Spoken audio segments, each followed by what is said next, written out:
Good afternoon. Thank you everybody for coming here today. This is going to be the 2021 City of Fargo preliminary draft budget presentation. It is designed to be informative and filled with detailed financial data. It's important to begin by recognizing the process that went into this draft preliminary budget. The budget team held department meetings from June 9th to June 25th. I then worked with the budget team from June 26th through today. I encourage you to look at the 2021 draft preliminary budget and provide your thoughts. We've worked very hard to make this budget presentation fully transparent and understandable. In respect for your time, we only have 1 hour to review over 30 slides. I'm asking you politely to hold questions to the end. Thank you. Now, how do we get here? The North Dakota Century Code requires municipalities to prepare a budget every year. The Home Rule Charter directs the mayor to prepare and present a draft budget to the commission. What we're finding is Fargo continues to be the regional leader. We are also on the national scene as a crown jewel in the upper Midwest. The Fargo Metro continues to be recognized nationally as a community of excellence in several categories. ZipRecruiter just recognized Fargo as the hottest job market in the United States. ZipIA also just announced that Fargo is the best city to start a career in the nation. The news released just this week, WalletHub ranked us the top 10 of best cities for renters. I know John's trying to be happy about that. And WalletHub also placed Fargo as the top 10 for the best run cities and in the top 15 for the happiest cities to live. Let's be candid, 2020 is like a year of no other. Throughout our community's ongoing and evolving response to the coronavirus, we are proud to have maintained our service levels. We are still operating under the City Commission approved disaster declaration to this day, which is necessary for cost reimbursement. As a result, we have frozen some expenditures, including city-sponsored travel, which remains suspended at this time. There are all sorts of predictions for funding challenges, but there is also a great deal of good news. While there are expectations for a decrease in the municipal highway funds and state aid, our building permit values have doubled over 2019 statistics. And our sales tax figures are about 10% higher than last year. When you go and take a drive around town, you'll continue to see growing Fargo with more projects going online and new ventures starting every day. Going into this budget, I want to stress 3 important themes: being proactive, being practical, and being prudent. With those themes in mind, we have identified 5 major objectives to drive Fargo forward in 2021. We need to continue to focus on our critical needs. We need to continue maintaining high service levels for our citizens, continuing our investments in our infrastructure, maintaining replacement and repair schedules, and nurturing community relationships. In my opinion, our major initiatives as a city are as follows: continue pursuit of long-term flood protection. This is the FM diversion project, is designed to flood-proof ourselves, as well as pursue permanent drought protection. Red River Valley Water Supply Project, this is designed to drought-proof ourselves. We are starting to put some local share money into the Red River Valley Water Project, and they're starting to get into the build. We want to be prepared for both extremes. We want to continue our efforts to be a regional leader in providing services. Being a regional leader, we have a wastewater treatment plant and regional expansion project currently underway. This is truly a generational infrastructure project for our greater metro area, and just like our water project, will make us a regional leader in this community. The city also will be introducing a new interactive utility billing software program for our citizens. This will greatly improve the customer service experience for our residents by placing many new opportunities for two-way communication, dynamic utility water usage numbers in real time, and on-demand alerts. This new system will also make online transaction and automatic payments even easier for our citizens. From a strategic planning perspective, the city is beginning the process for a new Southside Fire Station number 8. The city is extremely proud of its ISO Town Class 1 rating and strives to maintain it. This designation equates to savings for our homeowners' insurance policy rates. The need for an additional station is supported by fire response data and calls for service. Our next priority is development of a skilled workforce in our region, and Fargo is proud to support these vital metro-wide initiatives. We believe it's necessary to maintain and improve the levels of service our residents expect. For example, the planning and development is undertaking a long-range planning efforts in our core neighborhoods plan and in the land development code diagnostic analysis. We will all hear more about this, the progress being made, and the recommendations brought forward to the City Commission for consideration in 2021. Late last year, the city adopted a new infrastructure funding policy which is directly tied to reducing special assessments for property owners. This goes without saying, we are and will continue to focus on outreach efforts, community involvement, and inclusivity in our city. Continued expansion of utility regionalizations, particularly with the city of Horace, is slated for 2021. And finally, during each and every day, our residents expect excellence. Year in and year out, our team delivers excellent street-level services. In 2021, Team Fargo remains fully committed to working for you.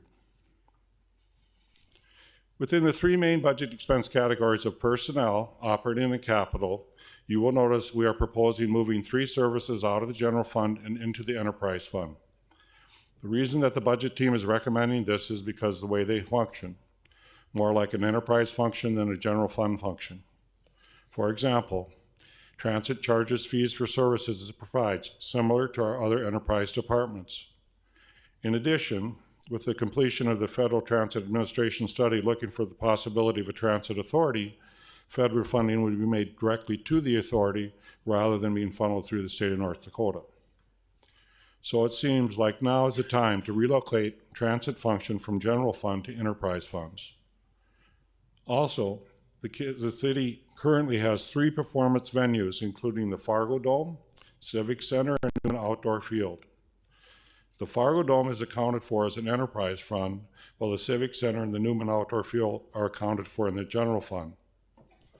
We would recommend that they be accounted similar by moving the Civic Center and Newman Outdoor from the general fund and placing them in the enterprise funds with the Fargo Dome.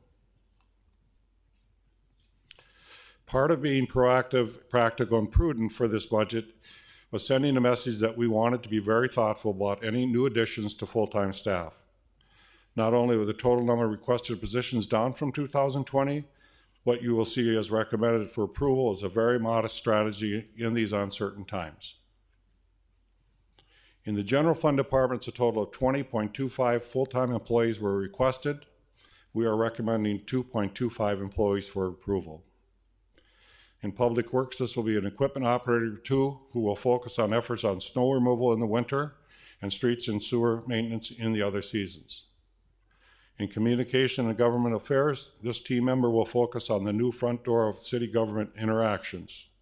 That is, social engagement, website, mobile app optimizations, in addition to cross-department synergies. In planning and development, there's an addition of a 0.25 employee who would expand the hours of existing benefit employee to further assist the department administrative support. That person will move from 0.75 to full-time. We are also proposing to contact a new team member within the City Commission office to serve as the Community Outreach Coordinator. This individual will facilitate a direct liaison between the city government and the community by focusing on relationship building, inclusivity, and cooperative efforts. It's a very timely effort, and we want to be very thoughtful and deliberate. I'm proposing this as a contract role because this position will be evolutionary in nature. The contractual option will allow flexibility and agility as we work to make a permanent job description and classification for this very important position this year. In that position, I will be taking input from the commissioners of how we utilize this person and what areas we need to go into. In the enterprise departments, a total of 13 full-time positions were requested, with 2 of them being recommended for approval. The proposed wastewater process supervisor will spearhead an innovative technology at our newly expanded plant by operating the industry-leading integrated fixed film activated sludge system.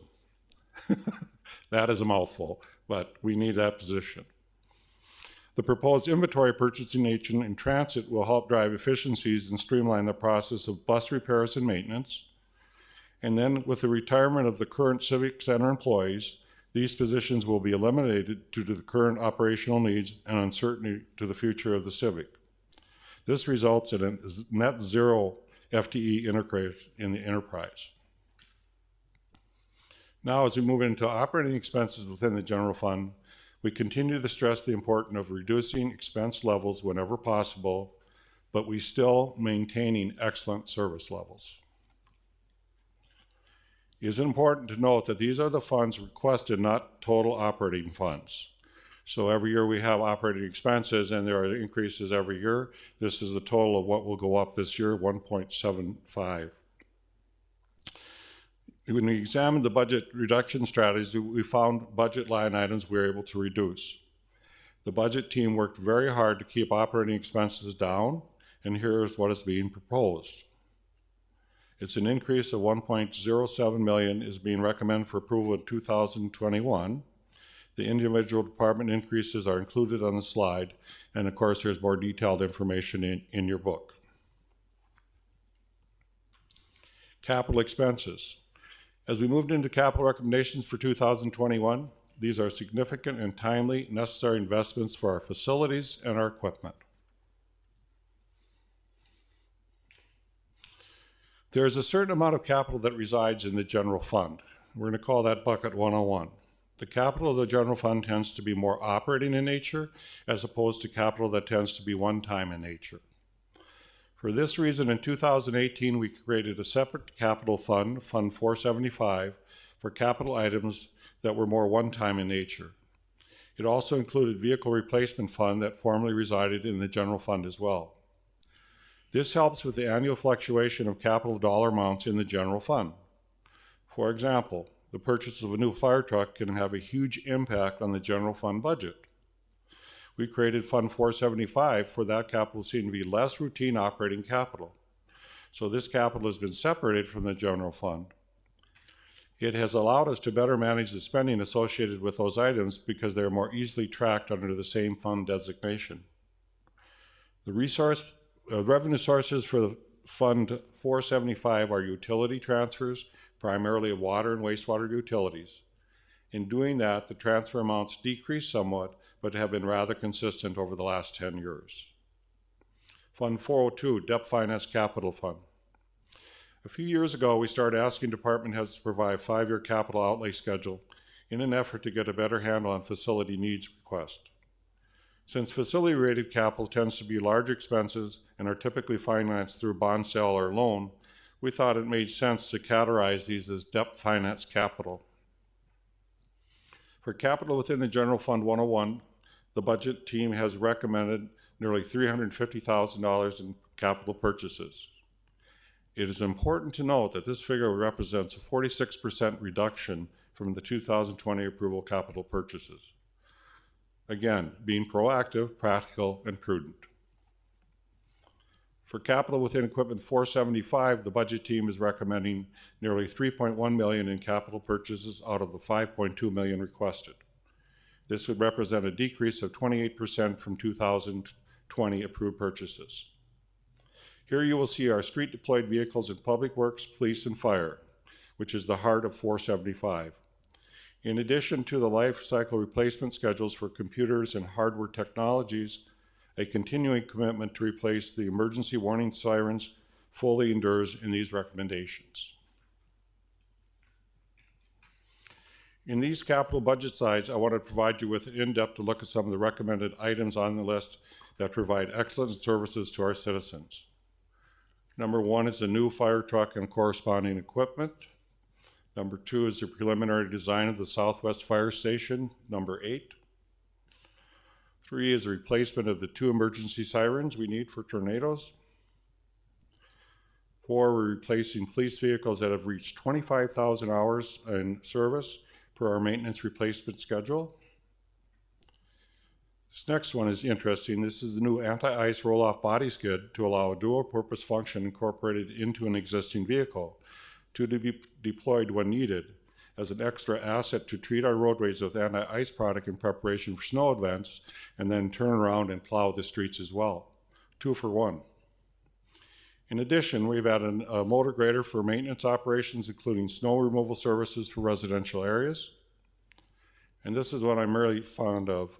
It's a hot patch truck insert to convert an existing vehicle to an effective patching unit to combat those spring potholes before the pavement production facilities open for the season. So those complaints you get from anybody who emails you, we have an early season that we can get some of those potholes fixed so that people don't have that annoying thing of hitting a pothole on the way to work. Again, we prioritize pieces of equipment which maintain and improve our street level excellent initiatives. The thought was to treat the Fund 402 similar to the State Revolving Fund, SRF loan programs, where every year you submit projects for which you're considering seeking an SRF loan financing to get placed on what's called the Intended Use Plan. Once in the IUP, it doesn't mean that it's funded, but the SRF program uses a planning tool and knows what requests are out there and knows what amount of money people are requesting. To actually receive the funding, you will need to submit a follow-up application to be reviewed and approved before it's funded. We would like to operate the Fund 402 similarly. So what you see in our budget is our version of debt service capital IUP. Ultimately, these projects would be substantially approved for funding, would be financed through a bond sale or loan with an annual debt service requirement. You will notice several large potential projects on this list. These would all be considered for debt financing in the future. Projects such as police body cams are being discussed right now, and in light of the new police chief coming on board, need further analysis and discussion before we formally commit to funding. These projects will be discussed with City Commission at a future date as they become ready for us to address. Revenue for the debt service could come from the sale of city-owned properties such as Mid-America Steel, the old police building, the old public health building, Park East property, and more. If the proceeds from city-owned land sales were placed in the debt service capital fund, it may be a way to address some of the annual debt service requirements. This is what the general fund in 2021 would have looked like if we had not moved Transit Civic Baseball Stadium to enterprise funds. Still, it's only an increase of 4.1. I wanted to give apples to apples. Commissioner Garrick always likes me to do that, and I'll show you what we now have in my next slide of how we did this. By moving all those entities over and just go to general fund expense categories, this is what the budget will look like. And every year what will happen is you'll have a better way of comparing last year to this year to next year. And what we've talked at as commissioners is trying to get it so we could, as commissioners, know what's going up, what's going down, and what's happening.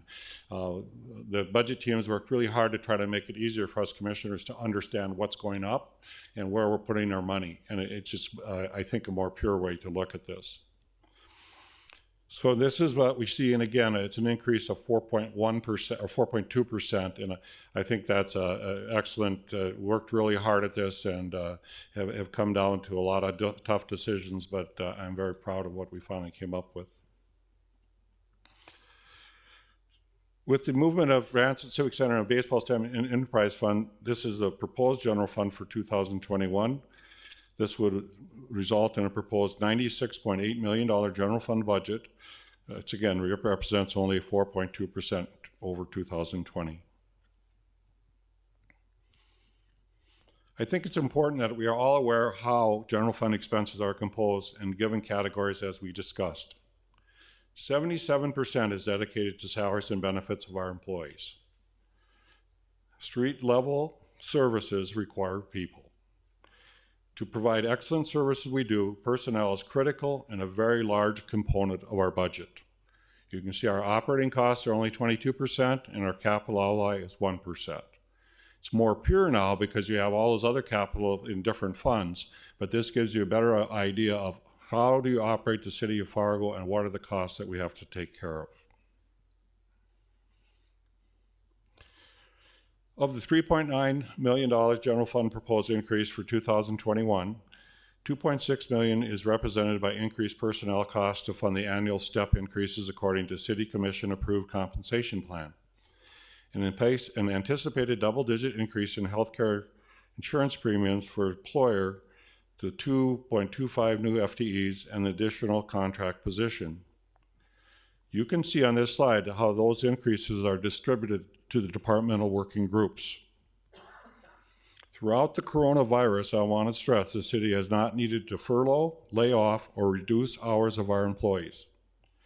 However, in consideration to the uncertainties of the coronavirus, the budget team is not recommending a competitive wage adjustment for city employees in 2021. Let's talk about revenue projections for 2021. These are the revenue projections you'll see if you leave transit, civic center, baseball stadium within the general fund budget. Again, this is apples to last year. With those transit, civic center, and baseball stadium removed, this is projected revenue for 2021. You will note the anticipated increases in property taxes and license and permits in 2021. Overall, we are estimating an increase of $573,568. This equates to a 0.06% increase in general fund revenues in 2021. We are not proposing any increases in mills in 2021. The City Commission has had a stable city mill levy history in the past several years, as shown on this chart. In fact, mills have been reduced by 5.25 since 2013. While keeping with the mill levy rate unchanged, two requests from departments are being recommended for 2021. The resident wastewater rate is proposed to be raised by $2.50 a month. Without regionalization efforts, the proposed rate increase would have been likely much higher. The rate increase is incorporated into the wastewater financial model, and interestingly enough, the proposed residential rate in 2021 will be the same as it was in 2013. The Forestry Department has also proposed a modest fee increase for 2021, which has been incorporated into this draft budget. The forestry proposal would raise residential fee by 48 cents a month and a commercial fee by $1.68 a month. This increase would allow the city to continue offering its very popular curbside brush clipping program. Without this revenue, the program would need to be substantially curtailed from the current frequency, and it's one of the services our residents really like. During the next 10 days, I encourage you to review the draft budget 2021 for your liaison departments. There's a substantial degree of detail in the draft preliminary budget of nearly 200 pages. Please discuss any suggestions, comments, or questions with our department heads and the city administration. They will consider your recommendations, and the budget team will work through the potential inclusions into a revised draft brought forward for your approval. I wanted to close this presentation with the acknowledgement of vital ingredients that allow us to do what we do as a commission. We have a strong tax base fueled by economic activity. Our steady population growth is in our community. We have robust activity in the construction sector. We have great street level excellence at reasonable rates. And we're being in a community where people choose to live, work, and play. This is Fargo. This is our story of success. I'm proud of our employees, I'm grateful of our citizens, and I appreciate our business community. And sincerely appreciate your time today and your attention to this preliminary budget presentation. I'd like to invite you now to ask there any questions or comments, and we can sit at the table and go through it. I have the budget team with me, Bruce, Mike, and Kent, and whoever has the knowledge of the base you're asking the question about will answer that question. Thank you very much. Can I ask a couple? One of them is kind of for Bruce, just talking about the baseball stadium, if you don't mind, to start out with that one. And my main thing is that's an asset of the city, And so we had a bit of an issue with who was going to pay for maintenance and things like that. If you wouldn't mind talking about that. And my main thing is, are they going to participate, the people that are the tenants right now? Thank you. Sure. Thank you, Commissioner. The baseball stadium, I've been city administrator for 4 years now, and I remember, I think Commissioner Preston, you might have been around when the baseball stadium was born, but anyway, it was kind of, I wouldn't say forgotten about, but to a certain degree neglected. Some of the agreements that, and Commissioner, you and I have been through those, were not the most sophisticated written agreements at the time, and it really lacked any sort of long-term capital improvement plan to just, you've got to reinvest in facilities periodically, and that was kind of neglected. So what we did a year ago is the city of Fargo, the facility owner, and the two tenants, which is Red Hawks Baseball and NDSU, participated in funding a capital improvements plan, a long-range capital improvements plan. And we all suffer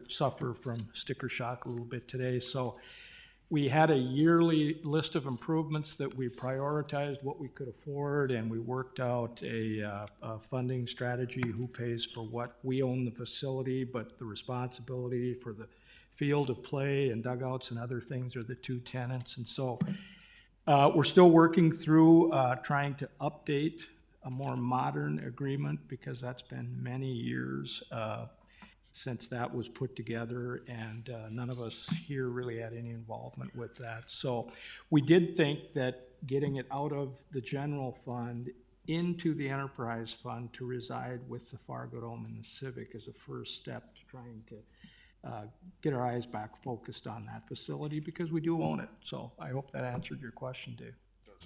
And can I ask, Mr. Chair, can I ask one more question? And this is more for Kent. So in our pile of the big stack of stuff on page 29 and 30, if you wouldn't mind going through that with me just a little bit, because the least intelligent member of the group, if you could just give us like a summary, because to me that's a lot of meat and potatoes there of, the different funds that we have, governmental fund balances, and I think there's a lot of those that would answer some good questions. So could you kind of summarize a couple of those that you think are the most important? And I would appreciate it. Thanks, Ken. Yes, I'd be happy to do that, Commissioner. Thank you for that opportunity. This particular format actually is one of my favorites, because a couple of reasons. It gives you a very high-level view of what's going on in your trends and what's going on with your spending, and specifically what's going on with your fund balances. So each of these categories is listed, and this follows our financial reporting protocols that are required by the Governmental Accounting Standards Board. So we have a general fund, that's the primary operating fund. We have special revenue funds for a series of things that track specific revenues. And then the debt service funds are a big category. They're kind of silent and off to behind the scenes, but that's your special assessment financing and your bonding for your infrastructure and that type of thing. And so the purpose of this is to keep you guys in tune to what's happening with our trends. And I will comment on a couple of the trends. In the general fund, you can see we've been trending at a deficit actually for the last 5 years. That has slowed somewhat in the last couple of years. A couple of key things that start to trigger a deficiency, because normally we have a balanced budget when we start the year, and then as things happen and evolve, like record snowfalls or storms or other disasters types of things, grant activities that are included, that starts to mature. And in the last couple of years, we've had some difficulty with weather-related incidents. So you can see that impact there from a $37 million fund balance in 17 down to about 31. So, it's a very interesting time right now to do revenue projections. So nobody really has tremendous confidence in how accurate that is, to be totally frank with you, because of the state economy and the other indicators of CARES. But, that's our best estimate at this point. We try to maintain at least a $25 million fund balance. That's kind of a policy or a goal statement. We've successfully done that over the years. So one way perhaps to look at this is when we've been in a strong economy, we've been able to build fund balance. And I would suspect that looking at this data, you could say in a weaker economy, you would start to use some of that fund balance. So there is an ebb and flow there. With regard to the debt service funds, I'll comment specifically on the $18 million draw for the current year. There are bond transactions where we refinance our debt that will flow through here, and we're actually budgeting for those. So I think about 2 years ago, we issued bonds that can't be executed and actually defease the bonds until 2021. That's just how it's structured. So there's a large payment here that comes out and we pay off bonds. That's why it doesn't follow a very systematic pattern. It just happens to be that's how the debt's structured. Can I ask a question though? Sometimes we redo bonds because the interest rate is more favorable. Is that part of the reason that? Yes.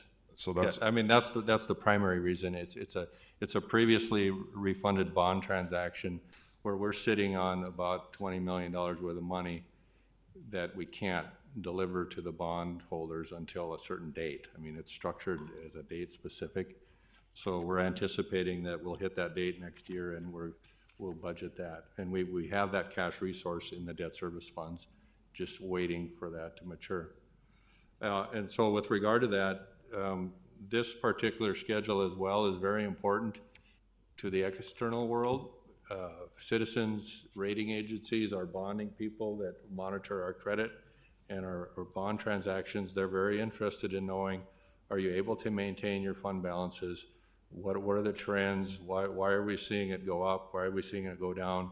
And every time we issue bonds, I have to go through this in great detail with the analysts at the rating agencies to make sure that they understand, what's going on. So long story short, this is a multi-purpose document, and we think it's really an important document just because of the message that it's sending.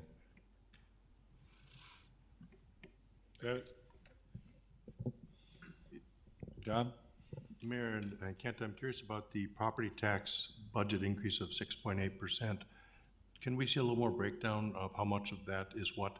I'm sure there's properties rolling into the tax base that were exempt or target, exempt or deferred, and then there's residents, and then there's commercial. I'd like to see where that all looks, or how that looks more detailed. Sure, and I'd be happy to comment on that as well. The overall tax base growth from the Board of Equalization, I think, was about approximately 5.5%, just net all in. The reason that figure is slightly higher is because of COVID and this current environment, we're seeing some escalation in delinquent taxes and delinquent special assessments where people are not paying them on time. And so in the budget next year, we raised the revenue projection on what would be called collection of delinquent taxes, because they only have a 3-year window for which they can be delinquent, and after that their property is foreclosed. And so if they purposely don't pay their taxes until the 3rd year, then we get a surge of revenue that's not, your annual tax levy. So that's the reason why it's different than the tax base growth. We'd be happy to send you more information about growth in residential and commercial. Well, the other issue is, John, it was just roughly when we went to the tax assessment, 52% of our tax is from industrial commercial, 48% is from residential. And part of the advantage we have over West Fargo, they have a much higher rate of residential because they don't have as much commercial.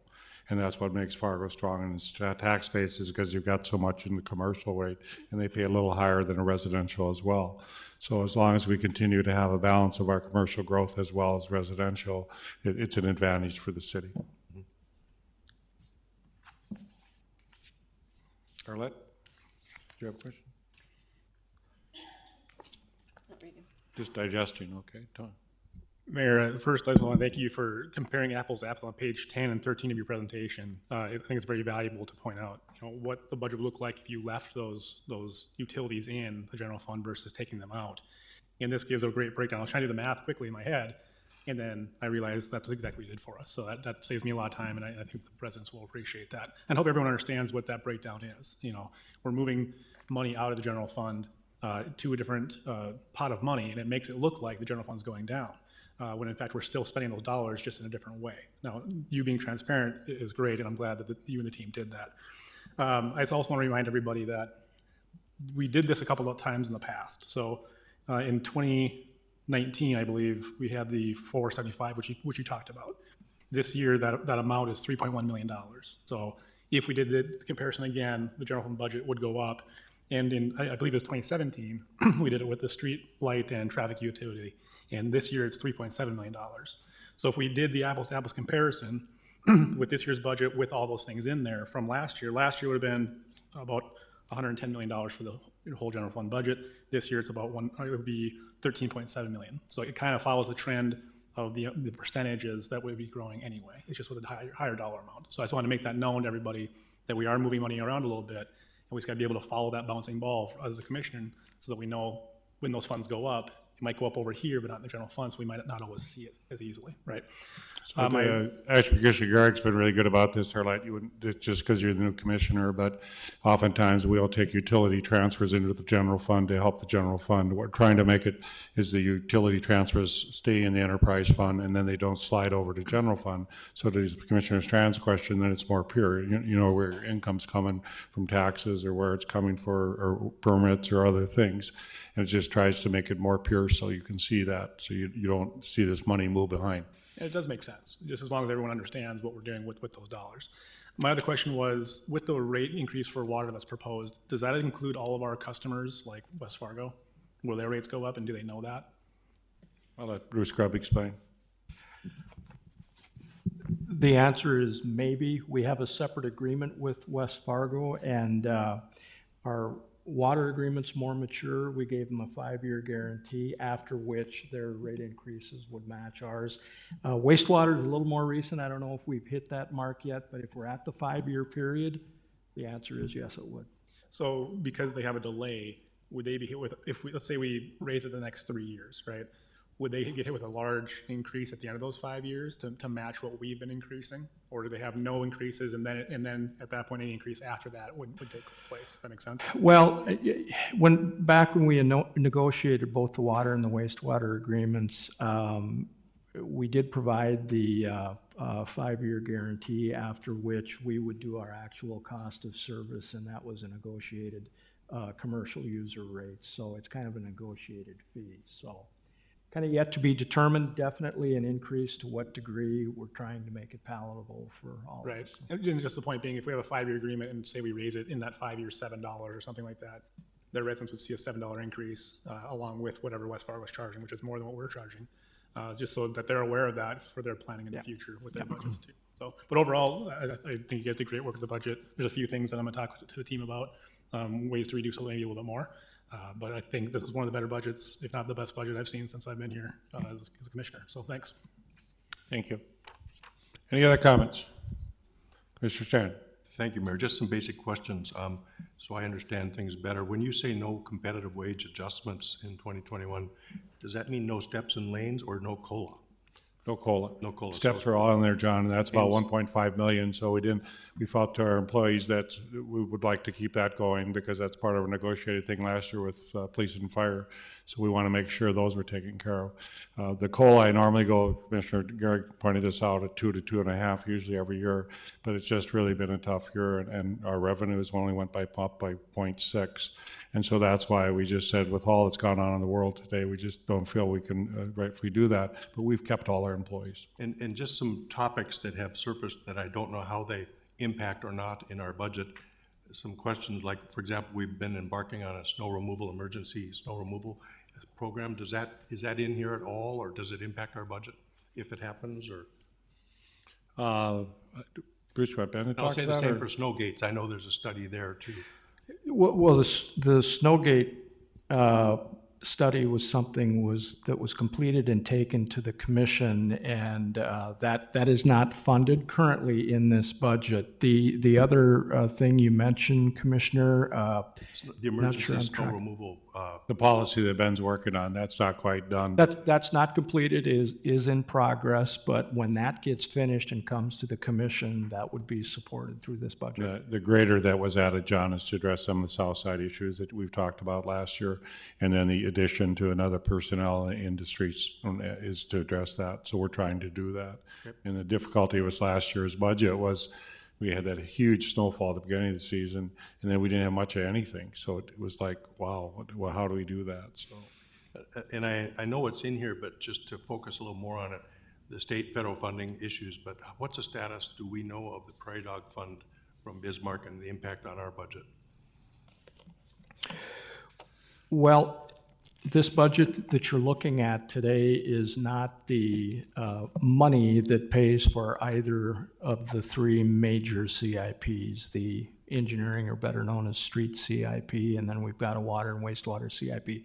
Those are funded separately, but Prairie Dog is something that is a revenue source for the streets CIP. Yeah. The mayor and I were on a conference call with some experts a couple of weeks ago, and the price of oil, I think this morning's back to $42 a barrel. There were experts predicting we wouldn't see $40 for 4 years. So it's not moving up quickly, but we understand that the first of the two Prairie Dog buckets have been filled. So we'll be getting that first allocation. That's been accounted for in the street CIP. The second bucket we can't count on, so that has not been included in the street CIP. Other than that, it's funded. We had to reduce that CIP, of course, but we're keeping our eye on that. So we initially were gonna get 13 million, 2.5 is what we're gonna, out of the first bucket, and that's what we placed in our budget. If we get more, we'll come back to the commission and do a budget readjustment. And a minor question, but when you're talking about reducing 2 FTEs at the Civic, are those folks retiring out, or is that? Yes. We're not like eliminating or firing anybody? Or? They're officially retiring on Friday, and we're not replacing those positions just because we're waiting to see what the future of the Civic is. And the last comment I'll make, and this is just an observation going forward as we finalize these, and you had mentioned we're in the process of selecting a new police chief. My hope is that the new police chief coming in knows we're going to probably have body cams implemented, so we don't want somebody who's coming in and opposed to it or surprised by it, that it's probably likely coming. It's just a matter of how soon. Thank you. Good work, Mayor and team. It's a tough time these days with the economy and the people in the community, and the uncertainties out there everywhere. And the flexibility is really, really important, and the sensitivity to the needs of the real people that we serve. So thank you. And I have one last question. Kent, you alluded to at the 3-year mark, if somebody gets into trouble with taxes, is that a state law, or is that something, if we have an extended economic challenging time, and we have we see people going into a corner where they're having trouble making their taxes, that 3-year window, is that our decision, or is that a statute, or do we have influence over that if we need to in a year or 2 or 3? Yeah, thank you. That's a very good question. A little bit of history on that. It used to be a 5-year window, and 2 or 3 sessions ago, they made it a 3-year window because people were playing the game of letting it run out for 5 years. So not paying your taxes for 5 years accumulates rapidly if that becomes common behavior. So the legislator took up the bill, they passed it, and it became a 3-year window. Clearly, at the local level, we have legislative influence, but we don't have control over the laws. We don't make the laws unless we go down a home rule charter type of thing. But it's currently 3. It's been set by the legislature, and if somebody wants to pitch an extension back to the old rule of 5, I guess that's would be fair game in the legislative process. But looking at it from the perspective of capital and monies flowing into the government, everybody favored the 3-year window at the time that decision was made. And so that's a bit of history on how that works. Thank you. This, I think, for commissioners, you need to know that it's a really tough time, and a lot of city governments are having a huge trouble with this right now. Bismarck is talking about several mills going up. West Fargo might go up a couple mills. And it's just the ability for us to have the budget team come in with this budget today with no mill increase, I think is fantastic. I think everybody worked real hard. All the department heads worked real hard with us to come in this level. So it's a lot of work by the team to get everybody to what do we absolutely have to have. And I can hope we get an economic improvement over the next year, which we would then do a mid-budget look at, which we always do. But it's really a compliment to our city. We have a very strong city economic, and you have to think about that sometimes.